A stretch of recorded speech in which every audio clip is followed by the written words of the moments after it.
Ukraina. Wczesne lata 90.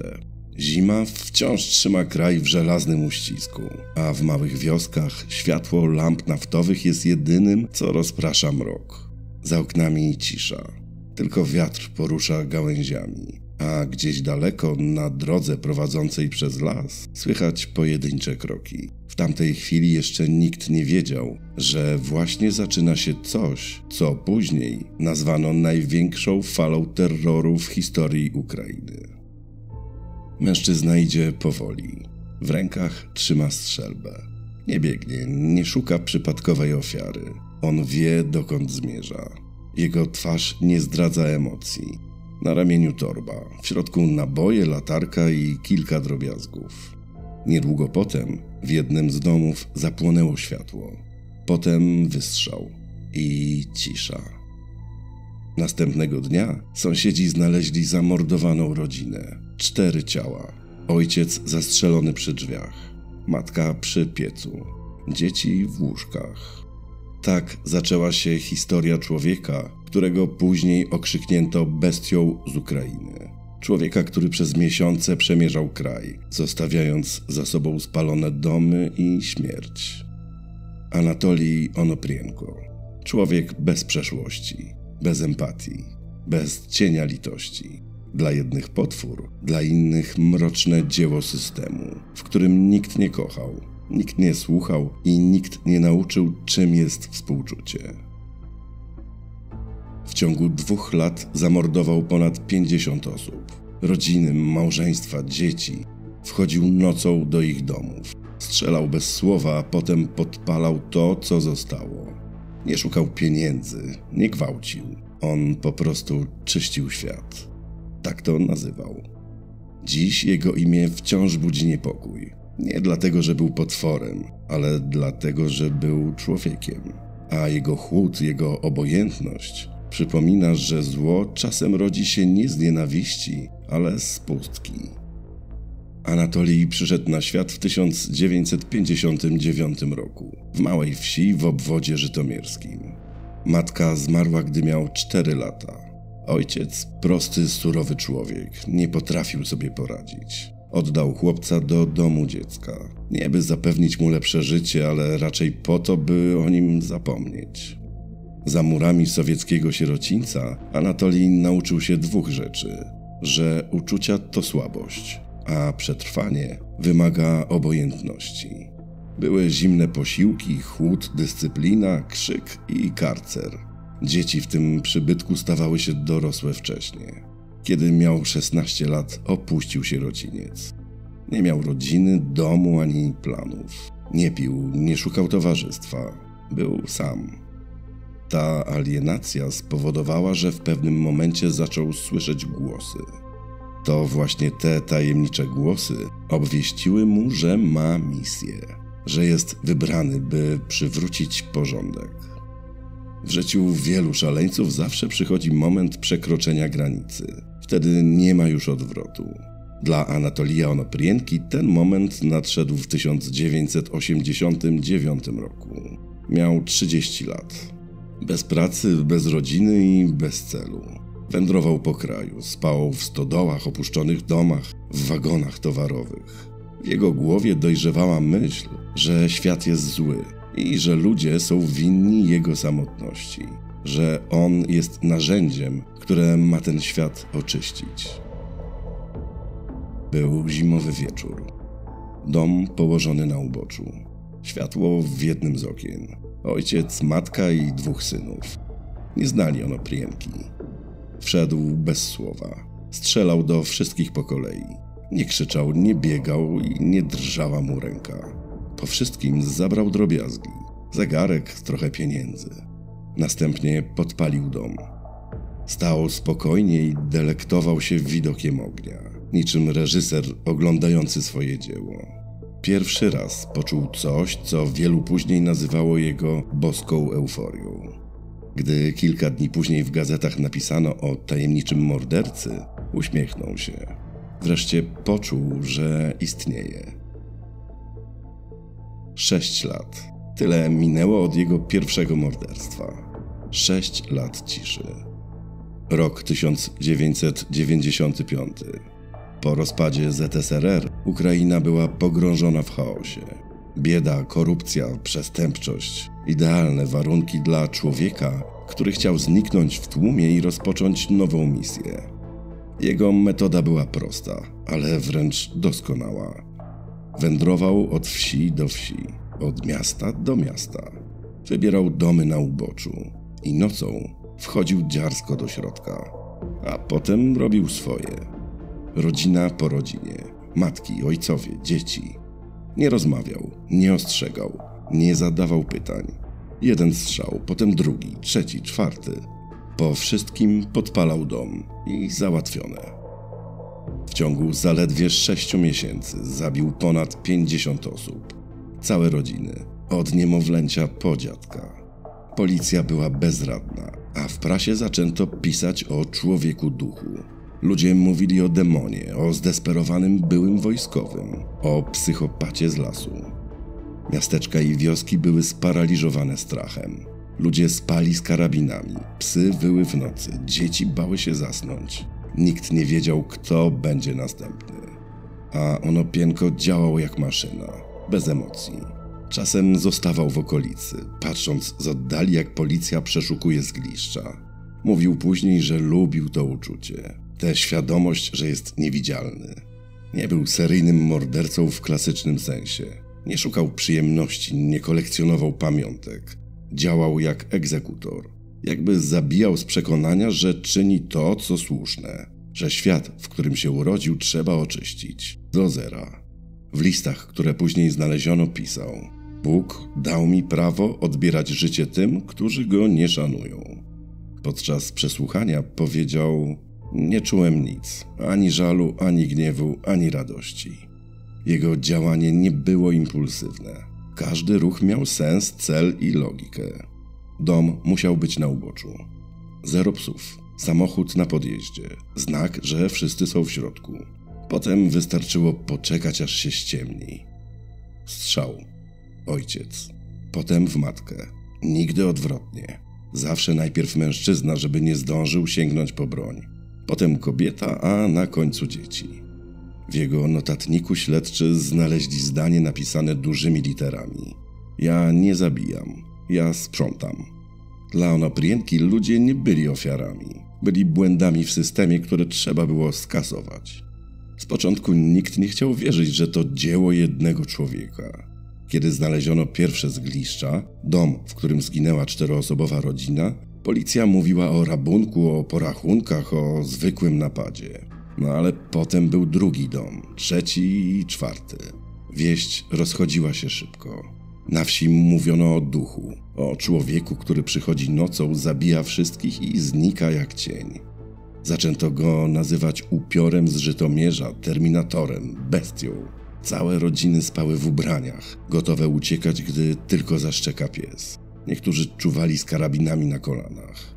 W mediach pojawiły się komunikaty. Policja apelowała o czujność, obiecywała śledztwo, ale tak naprawdę sami nie wiedzieli, z kim mają do czynienia. Onoprienko nie wiedział, że stał się legendą. Nie interesowały go plotki, nagłówki ani panika. Zabijał dalej, spokojnie i metodycznie. Bóg wybrał mnie.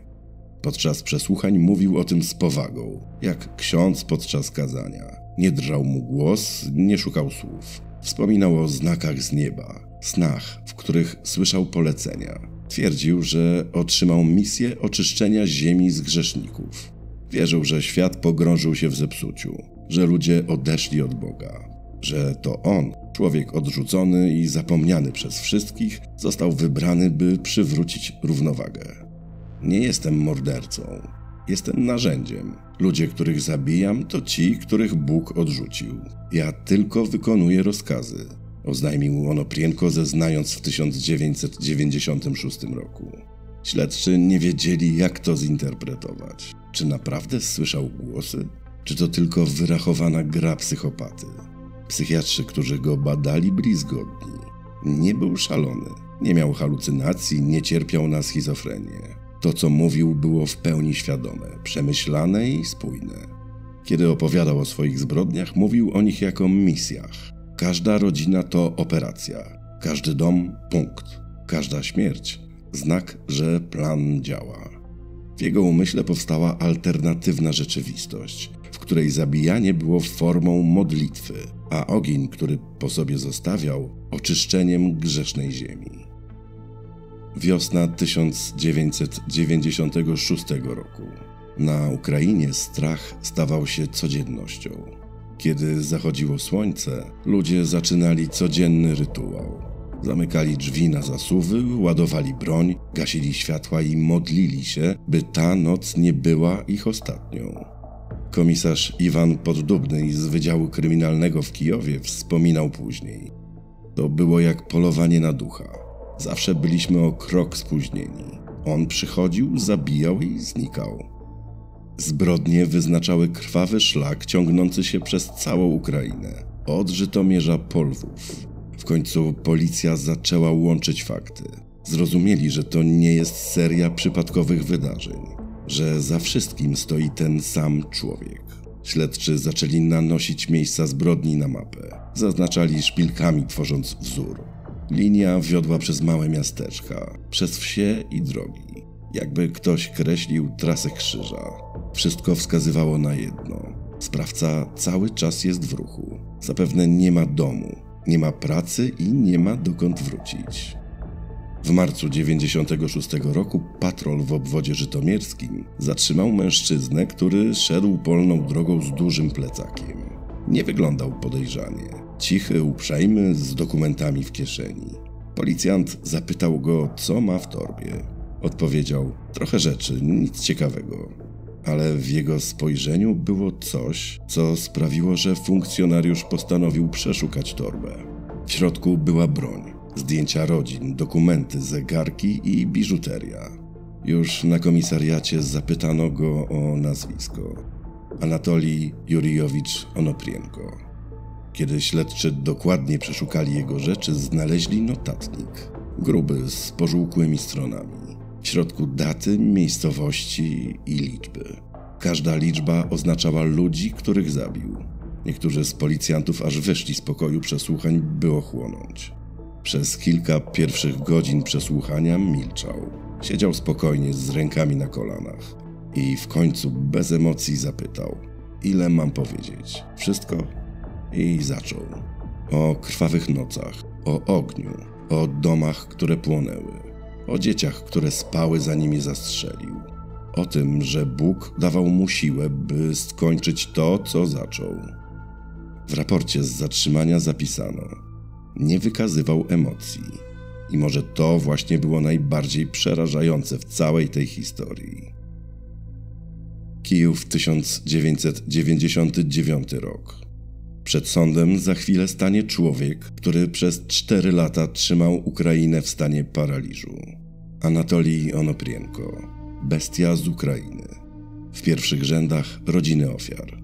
Niektórzy mają ze sobą zdjęcia, czarno-białe. Kiedy Onoprienko wszedł na salę, zapanowała cisza. Nie było płaczu, nie było wyzwisk, tylko cisza. Taka, która boli bardziej niż gniew. Miał na sobie szary garnitur. Nie miał założonych kajdanek. Wyprostowany, spokojny i obojętny. Patrzył na zgromadzonych. Podczas przesłuchań mówił z niezwykłą precyzją. Pamiętał szczegóły. Daty, imiona, układ pomieszczeń, liczbę strzałów. Opowiadał o zbrodniach bez emocji, bez wahania, jakby czytał raport techniczny. Kiedy zapytano go, dlaczego to zrobił, odpowiedział: bo taka była potrzeba. Nie ja wybierałem. Sędzia próbował dopytywać go, czy żałuje. Nie żałuję niczego. Gdybym nie zabił ich ja, zrobiłby to ktoś inny. Biegli psychiatrzy orzekli: Onoprienko jest poczytalny. Nie działał pod wpływem choroby psychicznej. Każde morderstwo było świadome, zaplanowane i logicznie uzasadnione według jego własnych zasad. W pewnym momencie procesu Onoprienko sam zabrał głos. Oznajmił, że nie potrzebuje obrońcy, że nie widzi sensu procesu, który nie jest w stanie osądzić narzędzia Boga. Mówił o swojej misji, o czystości, o nieuniknionym porządku. Sędziowie patrzyli na niego z przerażeniem. I wcale nie dlatego, że był bezwzględny i brutalny, ale dlatego, że był nadzwyczaj spokojny. Kiedy ogłaszano wyrok, Onoprienko stał nieruchomo. Sędzia mówił długo. O cierpieniu rodzin, o lęku, o winie, która nie może zostać zmazana. Na końcu padły słowa: kara śmierci przez rozstrzelanie. Na sali ktoś się przeżegnał, ktoś inny płakał, a Onoprienko tylko się uśmiechnął. Kilka miesięcy później Ukraina zniosła karę śmierci, a wyrok Anatolija zamieniono na dożywotnie więzienie. Żytomierz. Więzienie o zaostrzonym rygorze. To tutaj, w celi numer 26, swoje ostatnie dni spędził Anatolij Onoprienko. Nie miał kontaktu z innymi więźniami, nie chciał odwiedzin, nie przyjmował listów, nie pisał do nikogo, żył w samotności. Strażnicy mówili, że był cichy. Zawsze ten sam rytuał. Pobudka, posiłek, książka, spacer po celi. Prawie się nie odzywał. Milczenie stało się jego nowym językiem. Nie prosił o nic, nie okazywał emocji. Nie kłócił się, nie przeklinał, nie modlił się. Tylko patrzył w ścianę godzinami.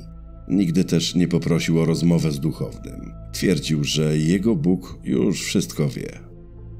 Onoprienko zmarł w 2013 roku w wieku 54 lat. Ciało skremowano, a prochy złożono w anonimowym miejscu. Bez nazwiska, bez krzyża. Kiedy kilka dni przed śmiercią zapytano go, czy żałuje, odpowiedział: nie żałuję, bo żałować mogą tylko ci, którzy zrobili coś złego. W tym odcinku to już wszystko. Jak zwykle zapraszam do komentowania, dawania łapek w górę, subskrypcji i podbijania. Bardzo dziękuję.